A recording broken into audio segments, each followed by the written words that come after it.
Muchas gracias para la Universidad San Pablo, the Dean, the Facultad de Derecho, ¿sí? Yes. That's correct. And this is the end of the Spanish. Now we move to English, and from now on we're going to speak in English. And it's a great pleasure to be part of the authors of this magnificent book. I've been told I have 30 minutes, and so I was thinking what I can talk tonight to you guys that would be of interest.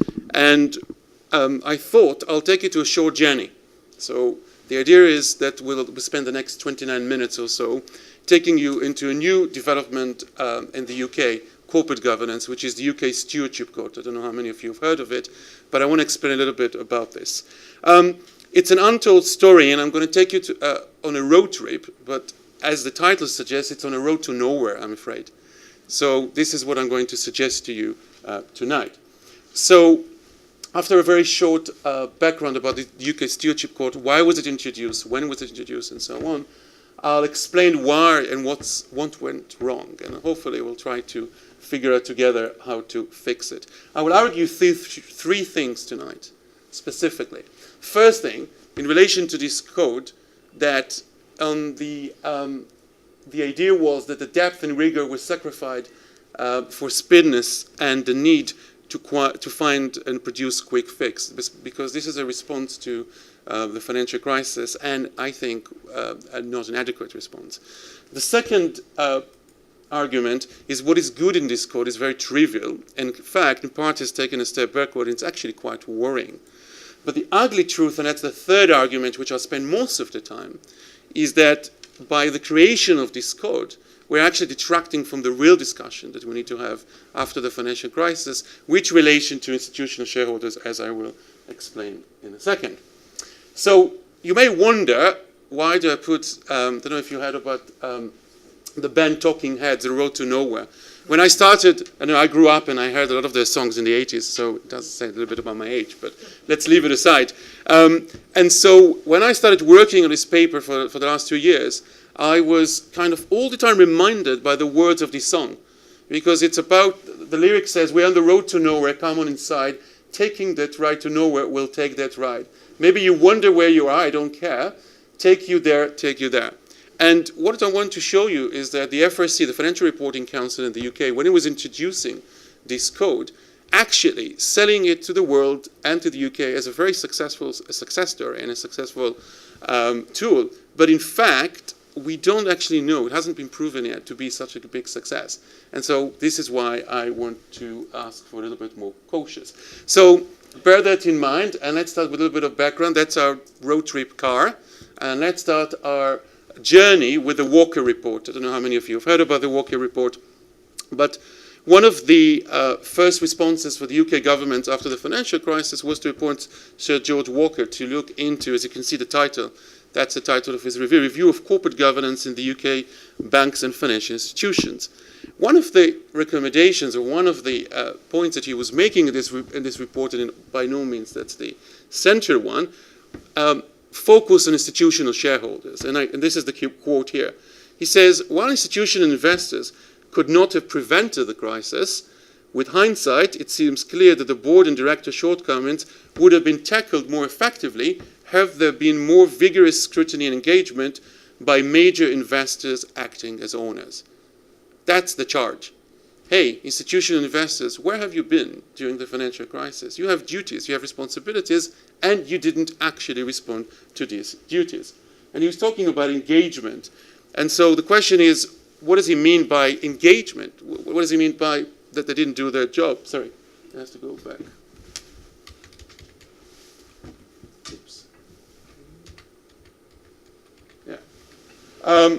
So one of the things, or the four major things that engagement entails, is that it deals with arrangement for monitoring investee companies, arrangements for meetings, arrangement of strategy for intervention, and a policy on voting. There's nothing too grand, nothing too new about this topic altogether.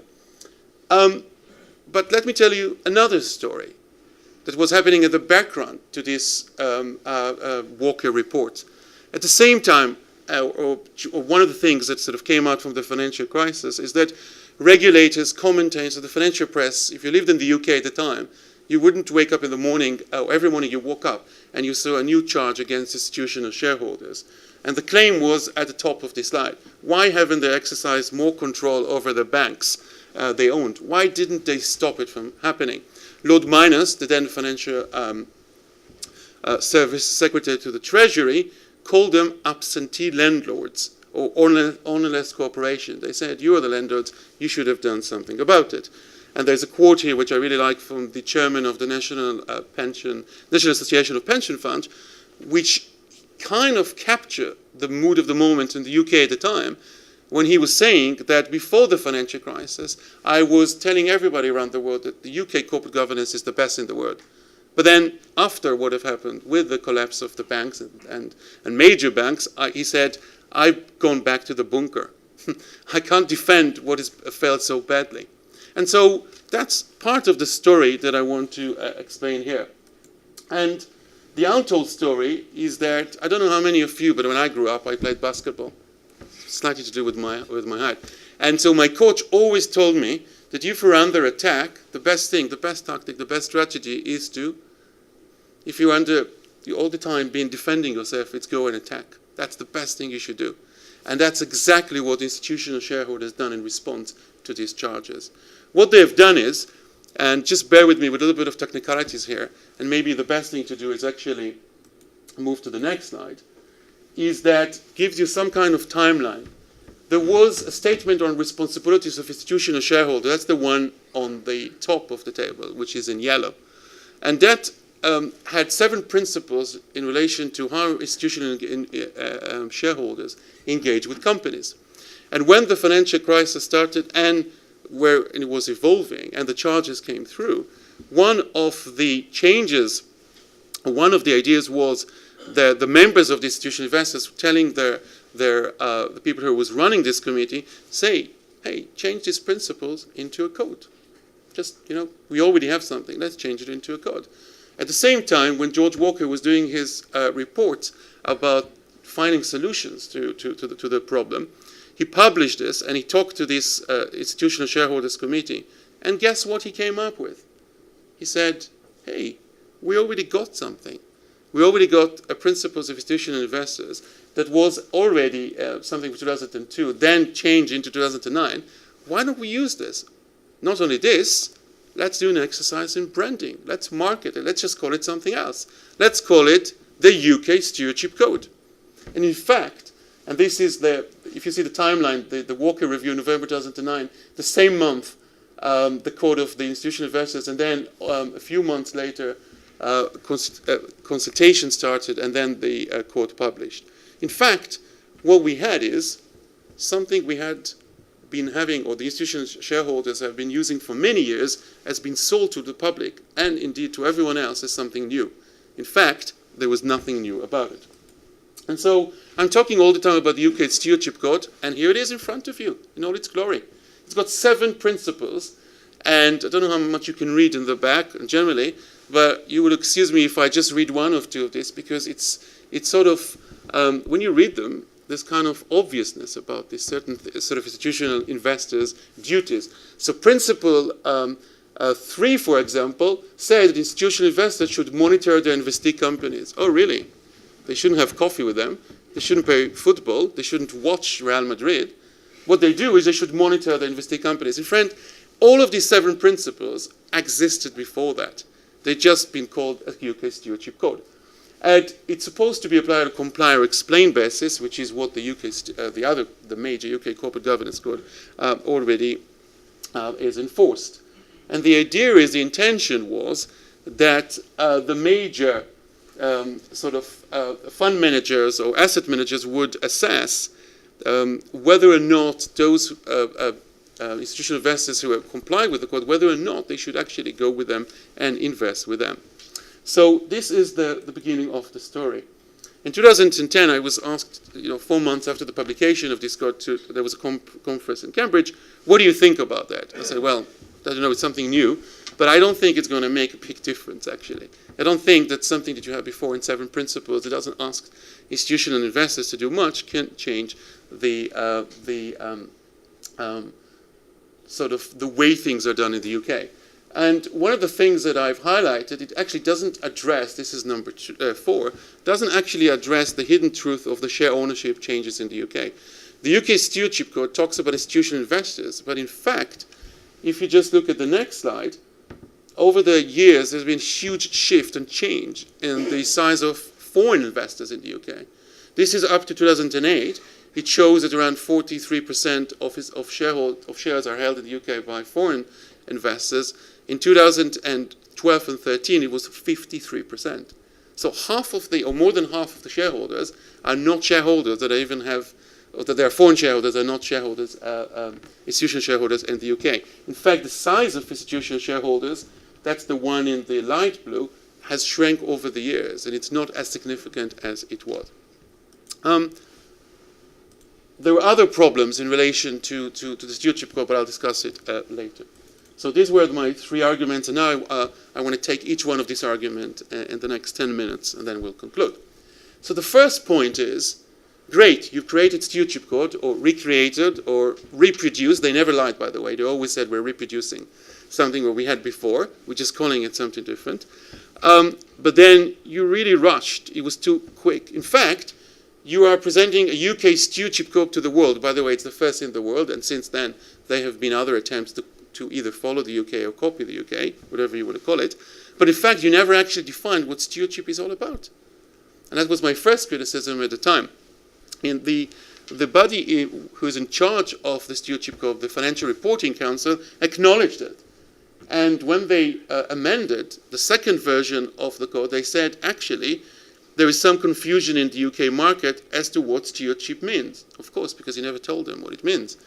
And they said, we're going to address it.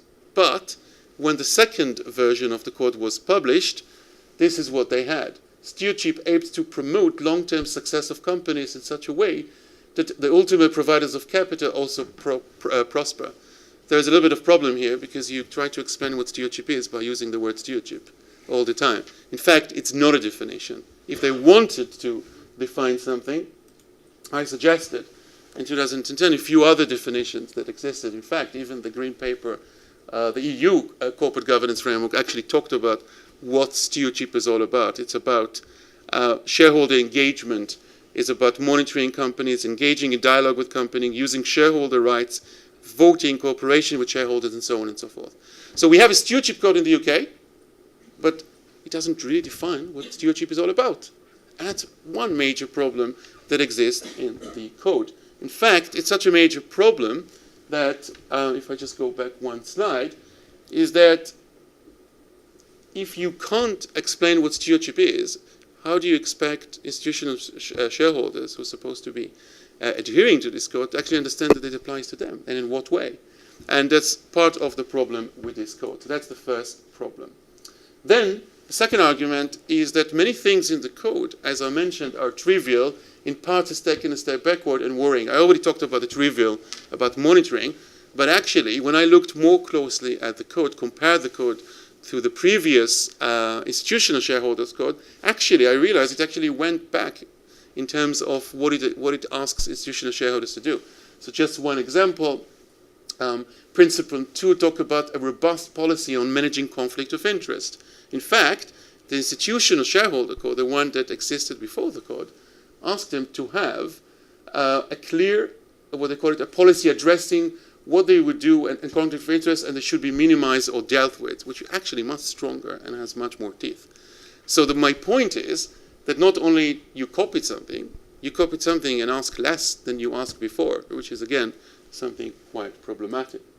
There were other worrying stuff in the code, and I won't deal with them now, but one of the main issue is that they were saying that there was a lot of consensus between institutional shareholders and generally that the code is needed. But in fact, when you looked closer, when you ask Manifest, for example, one of the biggest Europe's largest proxy voting agencies, they said they never adhered to the code. They never thought it was a good idea. So, in fact, there were some worrying signs altogether. So, if this is our trip, as we can see, it is our trips, and this is our car. We're a little bit getting stuck. We're a little bit in the water. But here I come to the third and final argument, which is that the ugly truth is that the code itself, just by having the code, just by focusing on it and dealing with it all the time with the code, we're actually detracting from the real discussion, which we should have after the financial crisis in terms of solutions.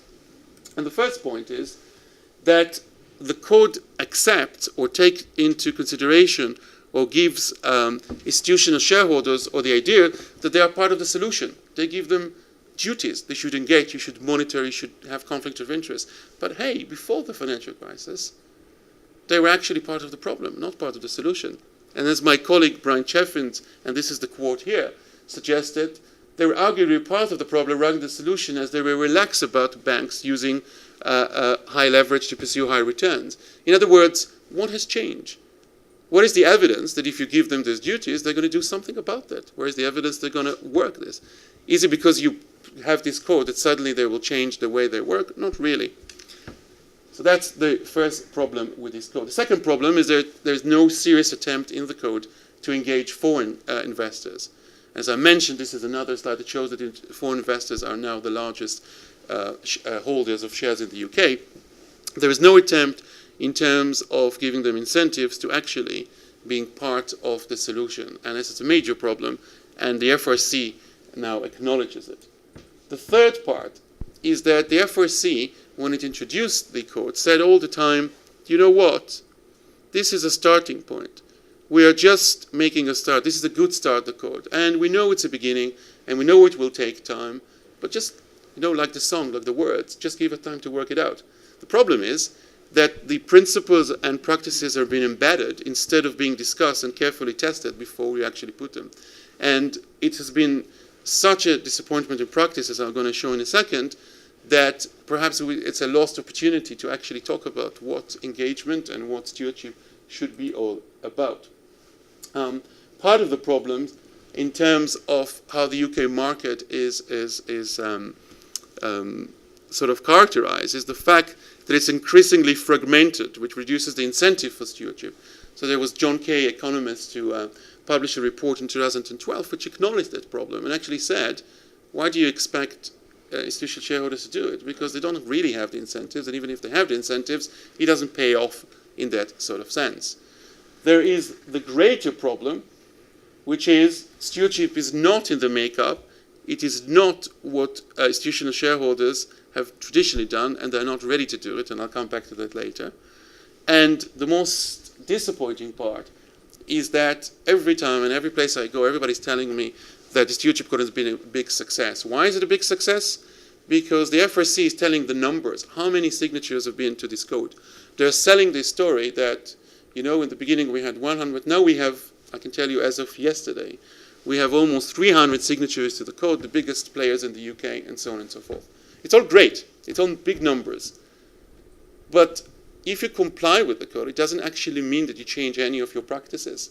In fact, what you have to do is just publish something very simple that says, this is the way our company, or this is the way our organization deal with stewardship.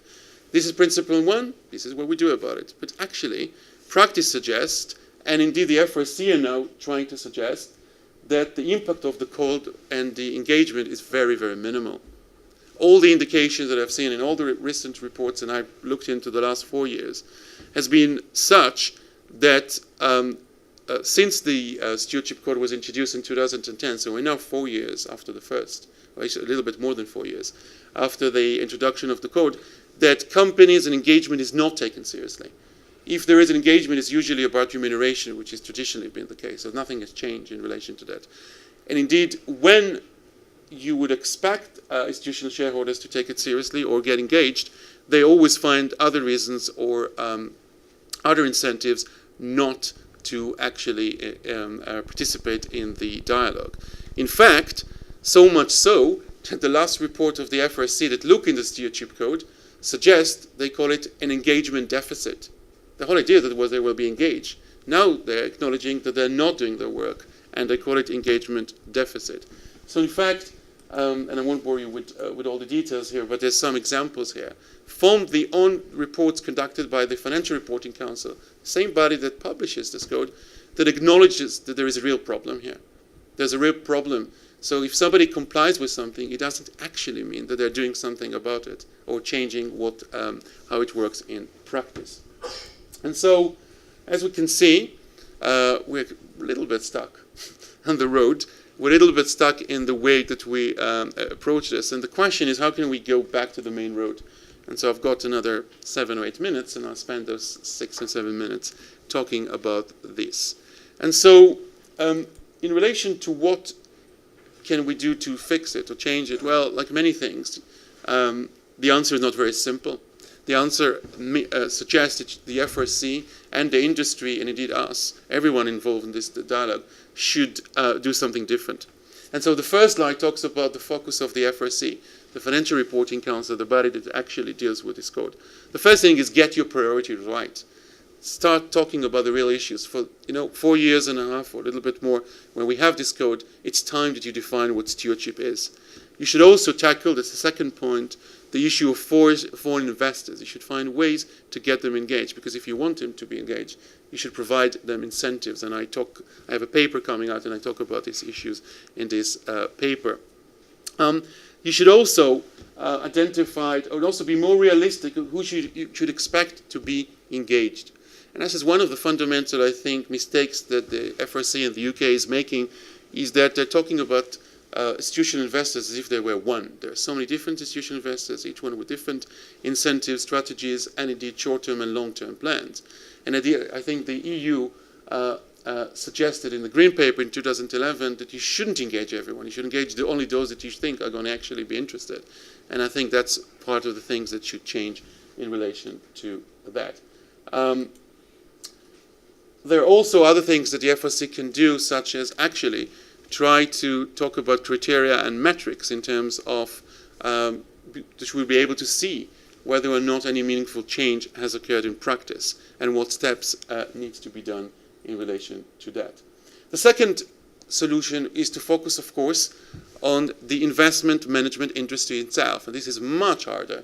This is much harder because there's a lot of I would say there's a lot of lobbying, there's a lot of interest here, but actually there's been some recent changes and some kind of, I would say, new winds in relation to how the industry is working. There's a number of suggestions here, but the most important thing is that for the first time, institutional investors in the UK have a forum in which they engage together, they talk together and try to see if they can do things together and they can move things, and that's probably something that they can do or something that they can tackle.